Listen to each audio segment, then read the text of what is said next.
મેં કદાચ જો 2-4 ભેંસો રાખી હોત ને અને હું એમને દોતો હોત તો એ મારા પપ્પા મારા ઉપર પ્રાઉડ જ. 1 થી 10 સુધીનું મારું જે પણ ભણતર છે એ કચ્છ જિલ્લામાં જ રહ્યું છે, એટલે આ મારા ગામ જોડે, કચ્છ જિલ્લા જોડે મને ખાસ લગાવ છે. એ જ્યારે પ્રાથમિકમાં બેઠો ત્યારે હું સ્કૂટર ઉપર 4 થેલા બાંધીને આજુબાજુના ગામડામાં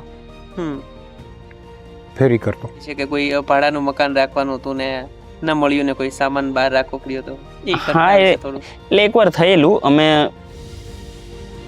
મારી પાસે જો કદાચ એટલી બધી લક્ઝરી હોત ને સ્કૂલ ડેઝમાં, કોલેજ ડેઝમાં, તો હું કદાચ આટલી હદે પ્રિપેરેશન જ ન કરત. મારા ભાઈને ઘરે પ્રસંગ હોય કે મોટા બાપુને ઘરે પ્રસંગ હોય કે તોય પ્રસંગમાં કોઈ આવે નહીં. મેં મનથી એવું વિચાર કર્યું કે મારે જોબ છોડવી છે અને હું ઘરે કોલ કરવાનો હતો. મને એમ કે ઘરે કોલ કરીને આવું કહું કે હું જોબ છોડવાનું વિચારું છું, પણ ઘરેથી મારા સિસ્ટરે એવું કીધું કે હમણાં તું જોબ કન્ટિન્યુ રાખજે કેમ કે થોડાક પૈસાની જરૂર છે. જ્યારે તમે 1-2 વર્ષ સુધી જોબ છોડી દીધી હોય ને કંઈ ન હોય ત્યારે થોડું ટેન્શન તો થાય. સંઘર્ષ કરી લેવો, સુખ દુઃખ સહન કરી લેવા, પણ કંઈ ખોટું ન કરવું, એ જ જીવનના અને એનું આજે ફળ મળ્યો છે. યા હોમ કરીને પડો ફતે છે આગે. એટલે જે તમારા સંઘર્ષ છે એ જ આપણાને મોટિવેટ કરવા જોઈએ.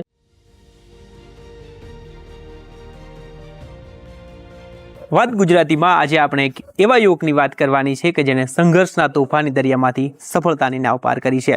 એક એવો યુવક કે જેની પાસે એક સમયે સ્કૂલ ફી ભરવાના પૈસા નહોતા, જેના પિતા એક સામાન્ય મજૂરી કરીને પરિવારનું ગુજરાન ચલાવતા હતા અને આ સ્થિતિ વચ્ચે તેને સપનું જોયું જીપીએસસી અને યુપીએસસી પાસ કરવાનું. જોકે સપનું જોયું એટલું જ નહીં, પરંતુ પરીક્ષા પણ પાસ કરી અને આજે આ વ્યક્તિ યુપીએસસી પાસ કરીને હવે એક આઈએએસ આઈપીએસ અધિકારી બનવા તરફ જઈ રહ્યા છે. આ વ્યક્તિ બીજા કોઈ નહીં પરંતુ જયવીર ગઢવી. તો આવું મળીએ યુપીએસસી પાસ કરનાર જયવીર ગઢવીને વાત ગુજરાતી પર.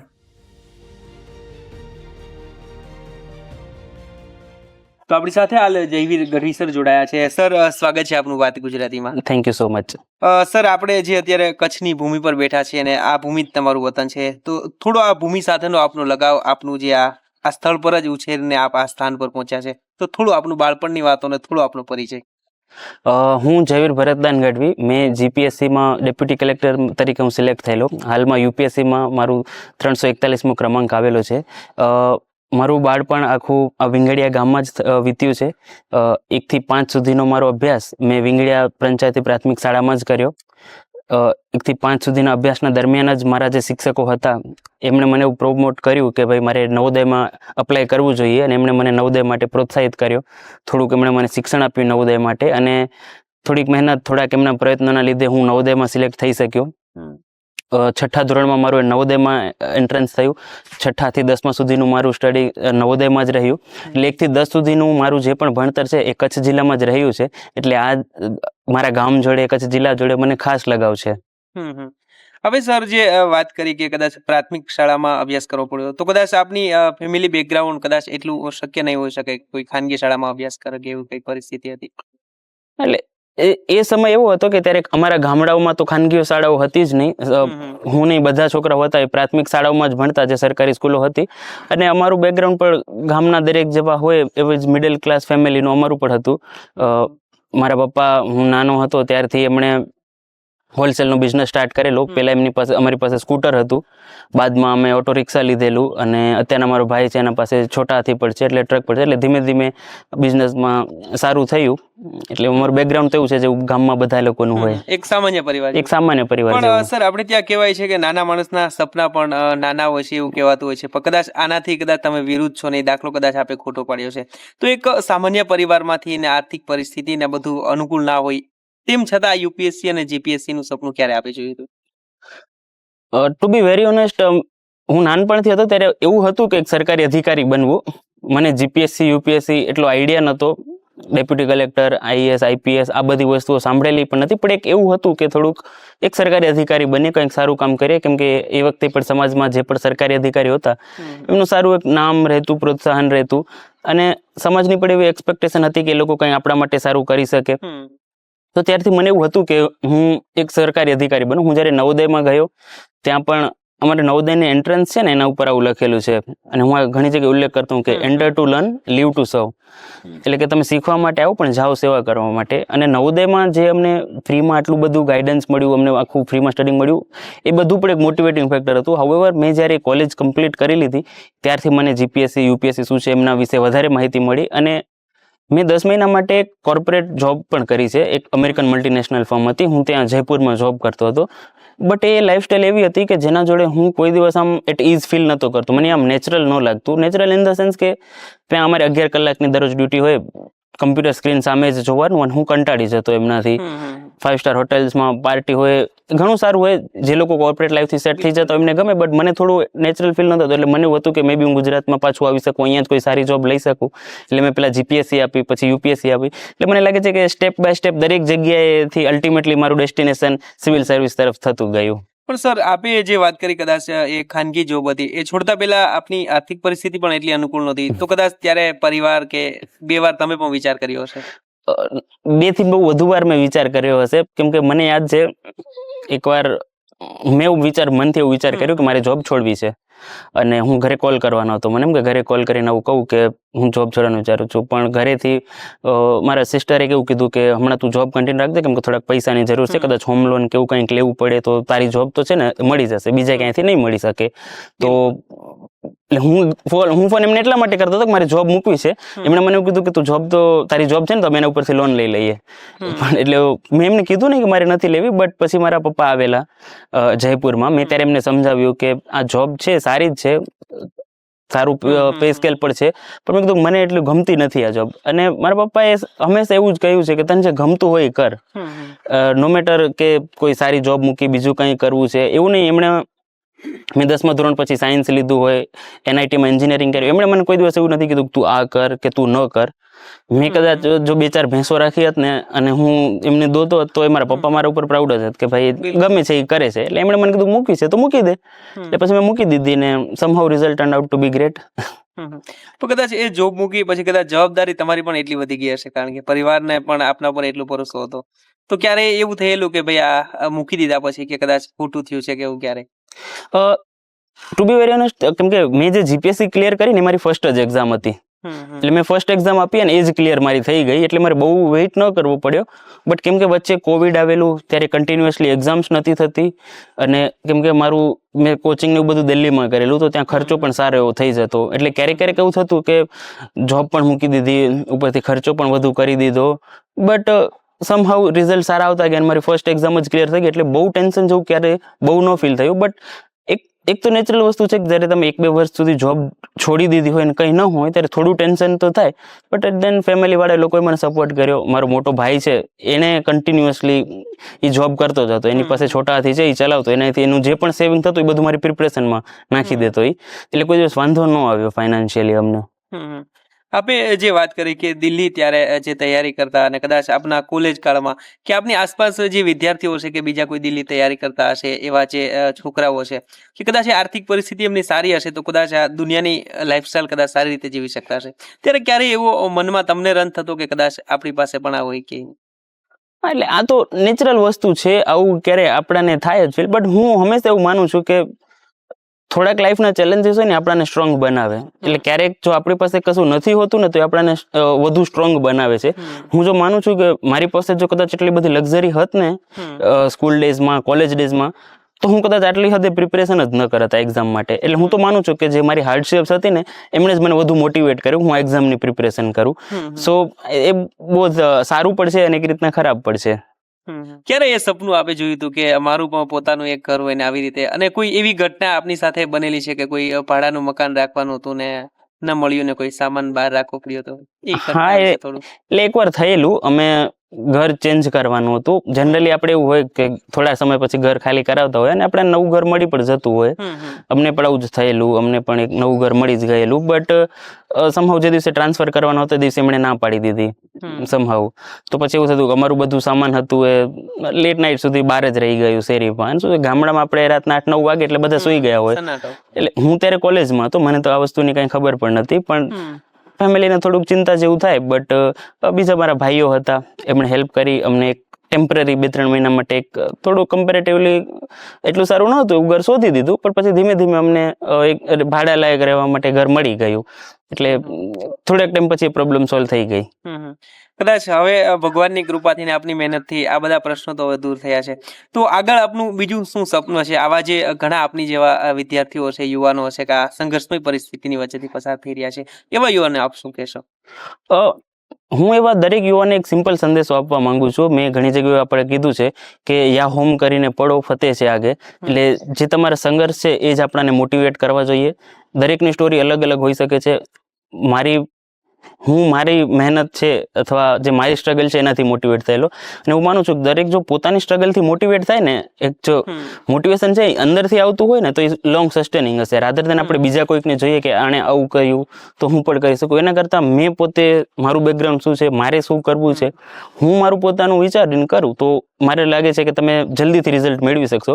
એટલે તમારા જે સ્ટ્રગલ છે એને ધ્યાનમાં રાખીને જો યુવાનો તૈયારી કરશે તો જરૂરથી સારું રિઝલ્ટ લાવી શકશે. કદાચ એ જયવીર ગઢવી કે આજથી કદાચ 15 કે 20 વર્ષ પહેલા આ ગામની ગલીમાં આટો મારતા ને આજે આ ગામની ગલીમાં નીકળે છે તો શું આપને ફરક દેખાય છે, શું ડિફરન્સ દેખાય છે? હું નાનો હતો ત્યારે કોઈ મસ્તી કરો તો મને વટ પડતી, આજકાલ નથી પડતી. બટ મોરરલેસ મેં જોયું છે ગામડાના જે મારા ઇનર ફ્રેન્ડ્સ હોય એમનામાં મેં એટલું વધુ ચેન્જ બિહેવિયરમાં ચેન્જ નથી જોયું. કમ્પેરેટિવલી બીજા લોકોમાં મેં ઘણું જોયું છે, પહેલાં કેવી રીતના આપણને ટ્રીટ કરતા હોય બીજા. બટ હું લકી માનું છું કે મારા જે ફ્રેન્ડ્સ છે ગામડાના છે, મારા પરિવારજનો છે, મારા સગા વહાલાઓ છે, એમનામાં એટલું ચેન્જ નથી આવ્યું અને હું ઈચ્છું છું કે એ કોઈ દિવસ ન આવે.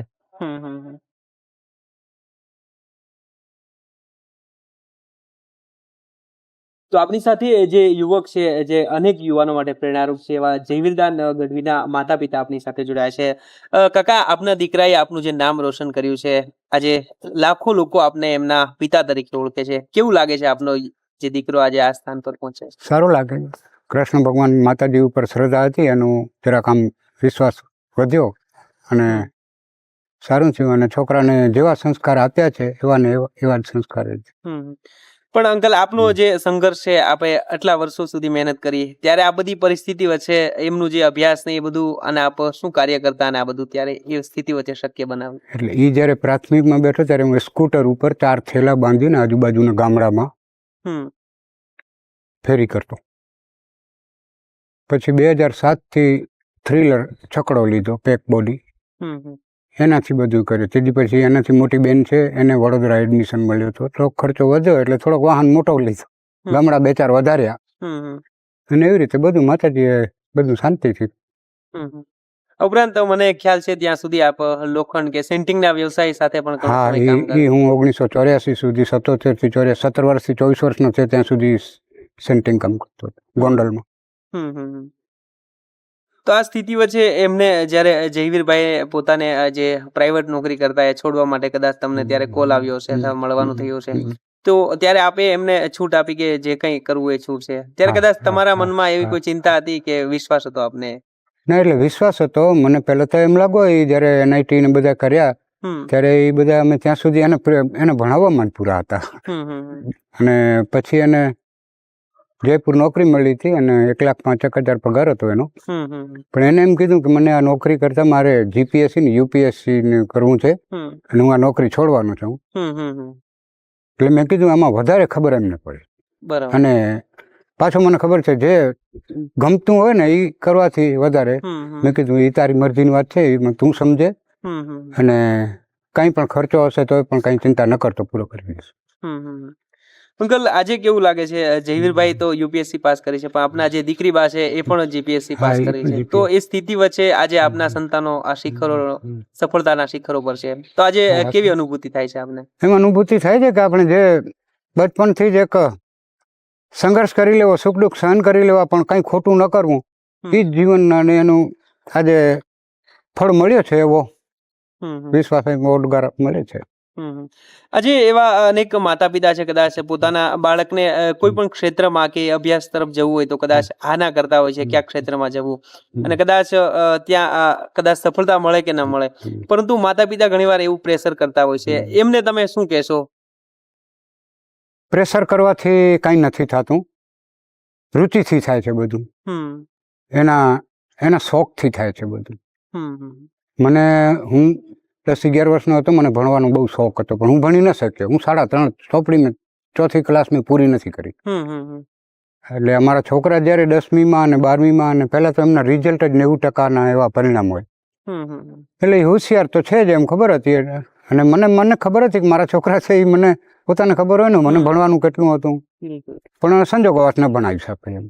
પણ હવે પછી એમને ભણાવ્યા અને એમનામાં ભણવાનું ટેલેન્ટ હતું. દરેક પરીક્ષામાં સારામાં સારા માર્ક્સ લઈ આવતા. કે મને કોઈ માર્ક્સને કારણે એમના એડમિશનમાં કોઈ બહુ અગવડ નથી પડી. ટૂંકમાં અંકલે જે વાત કરી પોતાનો જે પરિસ્થિતિ હતી એ કદાચ અભ્યાસ બહુ થોડો કરી શક્યા છે, 3 કે 4 ચોપડી, પરંતુ એમના જે સંતાનો છે એ પૂરતો અભ્યાસ કરે અને આગળ જાય તે માટે એમણે અનેક સંઘર્ષ કર્યો અને એનું પરિણામ આપ સૌ જોઈ શકો છો.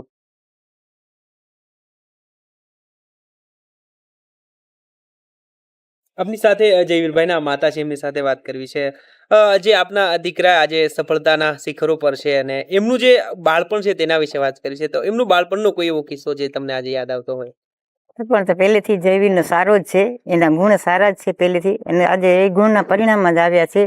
કારણ કે મારા 4 છોકરા ચારેયના એવા જ છે ગુણ બધાના, અને એના બધાને એમ કે ભણ્યા છે ને બધા એમ કે અમે જે મારી મહેનત કરી દઈએ અમારી મહેનત બધી સફળ જ છે, સમજ્યા.